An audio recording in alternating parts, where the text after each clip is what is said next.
What's up everybody, welcome to Money Management channel. My name is Andrei and today I'm gonna be doing an update on MMTLP and FINRA saga. I got the cash in the bag, stadium packed, born a rock star in this life, gonna live it up. And guys, for today's video I have several very important updates. First of all, I will show you an updates for RICO cases, for both of RICO cases, and I will show you these updates with the comments of Scott Roth and Mark Basil. On top of that, I will show you very interesting and important investigation that was made by one of our community members in regards to the fact how MMTLP became tradable and how it was available for trading abroad. On top of that, guys, and in my opinion it is the most important part, I will show you that MMTLP community is working as a very good mechanism, as a very good team, and I think this might lead to something big in the foreseeable future. And before we dive deep into all of this, guys, please hit the like button for YouTube algorithm and drop me a line in the comment section if you think my videos are valuable for you. So let's start with this tweet that was written by Junk Savvy, and she wrote this 15 hours ago. Basil law firm files response in Intercoastal Waterways versus Trade Station Southern District of Florida RICO case. Plaintiff Intercoastal Waterways LLC reply memorandum of law in support of its cross motion to disqualify the Financial Industry Regulatory Authority and request for an evidentiary hearing. Response and other documents can be viewed via Federal Court Pacer System case, and here is the case number. So, I have to say that it is quite difficult to read and understand the entire document by yourself, but fortunately we have a very good explanation from Mark Basil himself. And he wrote this: reply brief filed today in our client's attempt to disqualify FINRA. Key takeaways: neither Trade Station nor FINRA have responded to or substantively addressed any of the actual claims and evidence already produced to the court claims, going directly to FINRA's conflict of interest and bias. Their failure is procedural, and the 11th Circuit Court of Appeals says failure to respond forfeits or waives their right to do so, and the allegations are deemed admitted. Our client also requested the court schedule an evidentiary hearing so witnesses can be called, subpoenaed, and the parties can submit evidence to prove their positions on bias and conflict of interest. This includes our request for the court to order the production of the blue sheets and CAT data for all 105 domestic brokers for the judge's review. Evidence that would go directly to buyers, protecting their brokers, including Trade Station, instead of household investors like our client and clients. Remember, this is a federal court case, not a state petition proceeding, and as such, discovery is key to proving issues. And this is the most important part. Basically, FINRA at this point in time doesn't have any legal paths how they can avoid this discovery. And in my opinion, this is another huge step to our victory in this case. On top of that, guys, take a look right here. Scott wrote this tweet just several hours ago, and he added this letter. Let me quote you his tweet in details. FINRA is filing to stop any discovery in Trott versus Rubinstein after FINRA refused a Monty holiday yesterday, wherein 1. Trott agreed to stop all discovery efforts if 2. FINRA provided under seal to the courts the December 5, 2022 blue sheets pulled by Sam 3 Monkeys Dreddy and the end of day 8 of December 2022, 4 p.m. Eastern Time blue sheets. They wouldn't agree, and the court just told yours truly and the other 10 lawyers to agree on a discovery schedule. It's by local rule too, so I take this as a good sign. And now I get to have speaks with all 10 lawyers, some of whom already hate my guts, and I'm okay with that. As was said by one of the more modest Cenobites in Hellraiser, your suffering will be legendary. More to follow as we sort all of this out. And here's the letter itself, and it says, "Dear Consul, the stipulated discovery schedule required by local rule number 26 section A subsection 1 and 2 has not been filed in the above cited action. Please be advised that pursuant to local rule 26 section A subsection 2, if the discovery schedule is not filed within the proper deadline, the case will be set for a scheduling conference." So let me show you what comments do we have right here. Clark 2 wrote this: "Please everybody remain cautious but optimistic. If I remember correctly, Alan Hensley also had discovery schedule planned, which has never taken place finally. So, as a total noob, I take this as procedural." And Scott responded, "Yes, it's a good sign and I agree.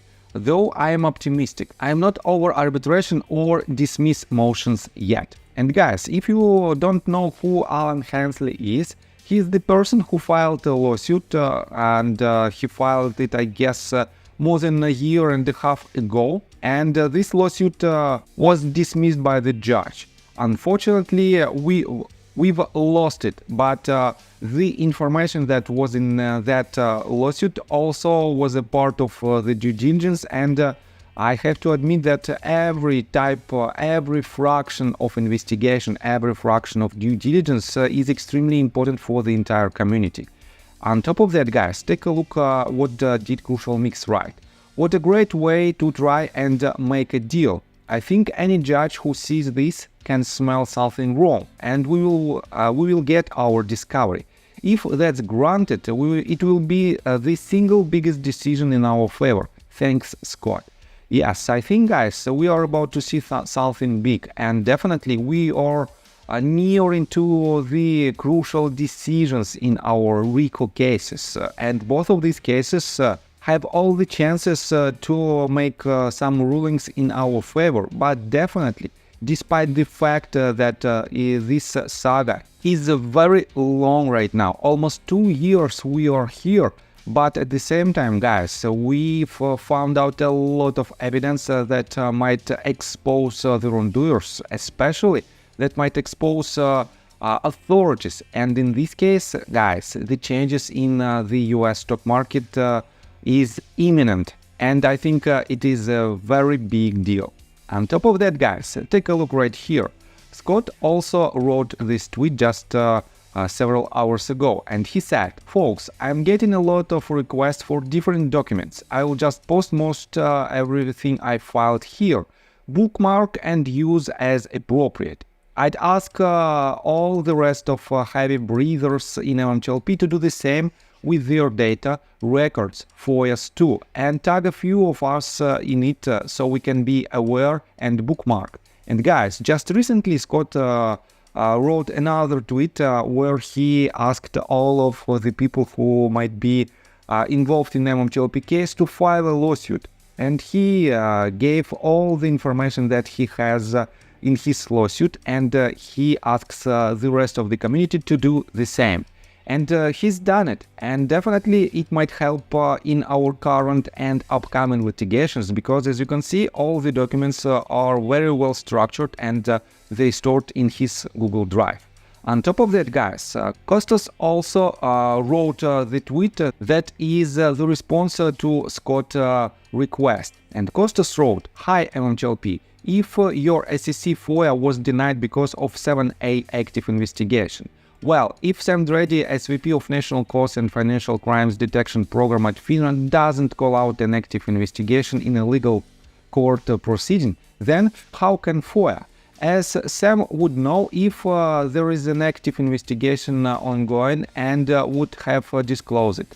So I send the following appeal letter to my FOIA request. Feel free to edit and reuse it."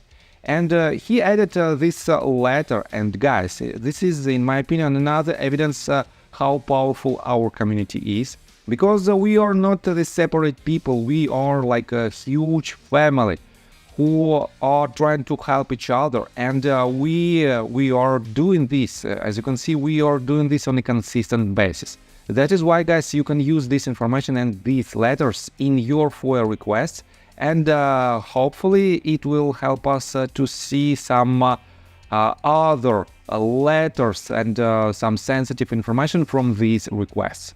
So, and let me show you another very interesting and important update from one of our community members. Elf Carbon wrote this tweet: how did an internal dummy instrument lead to MMTLP shares being traded in foreign markets? It's a wild story of manual data entries, errors, and questionable trades. Get ready, this one's going deep. And here is the thread, and I have to say that, guys, this thread is amazing. It is a mind-blowing due diligence and investigation that was made by Elf Carbon. Unfortunately, it is too lengthy and too complicated for the majority of people. But, guys, I found some interesting summary. Anthony wrote this tweet to explain Elf Carbon's investigation in simple terms, and let me quote you this tweet in details. To explain the situation with the threat Elf Carbon referenced, including the complexities of ISINs and Fijis, as mentioned in the new information, let's use another analogy more tailored for a young audience. And guys, the crucial part of Elf Carbon's investigation is the assignment of two numbers, IC number and Fiji numbers. And let me show you this explanation. Imagine you have a collection of toy cars from various countries, each very unique. IC is like a car's license plate. Every car has one, and it's unique to that car. It tells you which country the car originally came from, but not much else. Fiji is like a detailed car profile. It not only gives you the license plate number, but also tells you where it's been registered now, what model it is, what color, and even what features it has. Each country might register the same car differently, so you could have multiple features for the same car if it's registered in different places. Now let's talk about MMTLP, which is like a very special toy car. This car was not supposed to be driven on the roads, traded, because it was meant for a special show or display, not for regular use. Somehow, this display car got both a license plate, ISIN, and detailed profiles, Fijis, as if it was meant for everyday driving. Here's what happened based on the new information. People started driving this special car, thinking it was okay because it had all necessary paperwork, ISIN and Fijis. But it was meant to be looked at, not driven. There was a confusion because this car could appear differently in various countries or markets due to its Fijis. For example, in the United States it might be listed as one type of car, but in Germany it might appear as another type due to local registration differences. Elf Carbon on X, formerly Twitter, is like a detective trying to alert everyone that this car shouldn't be on the road. They are showing how the car got its license and profiles mistakenly, leading to this confusion where people are trading or so-called driving it, which shouldn't happen.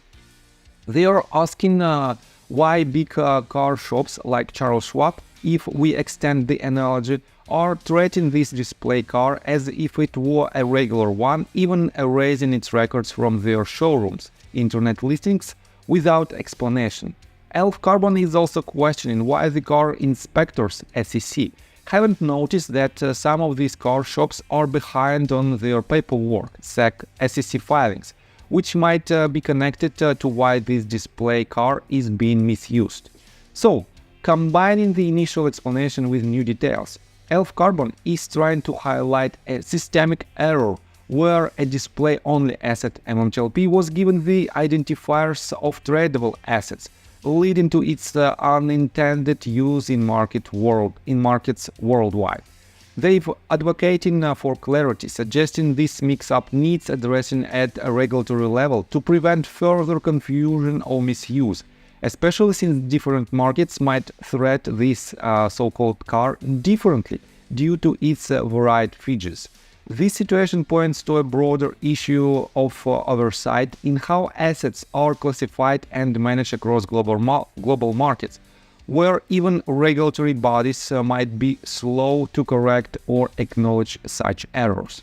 So guys, definitely this explanation is very clear for understanding, but if you want to see the original thread, feel free to read it on Elf Carbon Twitter account. And I have to say that she made a very good investigation with all the documents that were attached to each and every tweet, and that is why, guys, I think we as a community just became even stronger because of these investigations, and because all of the community members who want to see the resolution, all of us want to help the entire community and each and every member inside this community, despite their position and despite their thoughts about the most promising way to the resolution. And guys, let me tell you my personal story. I have a wife and 2 children aged 11 and 15, as well as a small dog. After 30 years of living in Russia near the Baikal Lake, we decided to move. Now we reside in Serbia. Although I don't own any MMTLP shares, I invest a lot of time creating daily MMTLP videos.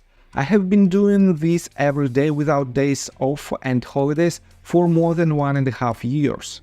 Now I wish to buy back this time from my family, from my children. We've agreed that I will ask the MMTLP community to support me, and I will give all the money to the children. Therefore, if you believe that I am providing useful content for you and wish to support me, you can join my Patreon account. For $5 a month, I will add your name to my list of supporters if you wish. Thank you in advance.